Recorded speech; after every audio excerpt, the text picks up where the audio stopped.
મોરબીથી સમાચાર મળ્યા છે કે પાણીની સમસ્યા વધુ ગંભીર બની રહી છે ત્યાં અને મોરબી બાદ હવે હળવદ શહેરના સરા રોડ વિસ્તારમાં આવેલ હરિનગર સોસાયટીના રહીશોએ પાણીમાં ગટરનું પાણી આવતા ચક્કાજામનો રસ્તો અપનાવ્યો છે।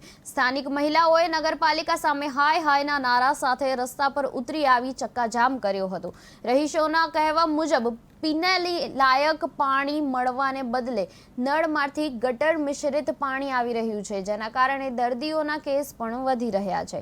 મહિલાઓએ ચીમકી ઉચ્ચારી છે કે જો તંત્રએ સમયસર યોગ્ય પગલાં નહીં ભરે તો આગામી દિવસોમાં ઉગ્ર આંદોલન પણ થશે।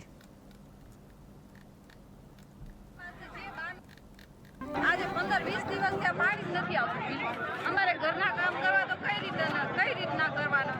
રોજનો એ જ પ્રશ્ન। ટેન્કર વાળાને કહીએ તો ઉમા આવી નોંધાવો, ફોનથી નહીં ચાલે તો અમે શું નવરા છીએ? વારાઘડીમાં નોંધાવા જવાનું, ને નોંધાવા જાય તો કે 4 દિવસ રહીને પાણી આવશે, કાં કે 5 દિવસ રહીને આવશે।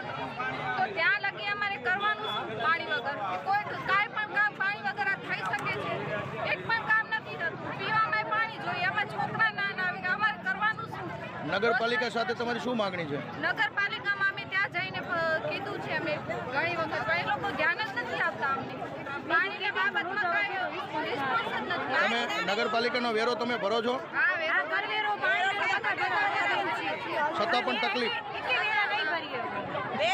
જ્યારે કેબિનમાં નોંધાવા જઈએ ત્યારે એમ કે આ કેબિનમાં સિદ્ધાર્થભાઈ નોંધાવે, પછી કે દિલીપભાઈ નોંધાવે, તો અમે વારંવાર ઢોરની જેમ કોળકુંડાના જેમ ફરિયાદ રાખવાનું, એક જણ ઘરે ન હોય, રિક્ષા ભાડું આપીને જઈએ અમે, તો સરકાર અમને રિક્ષા ભાડું આપશે અમને?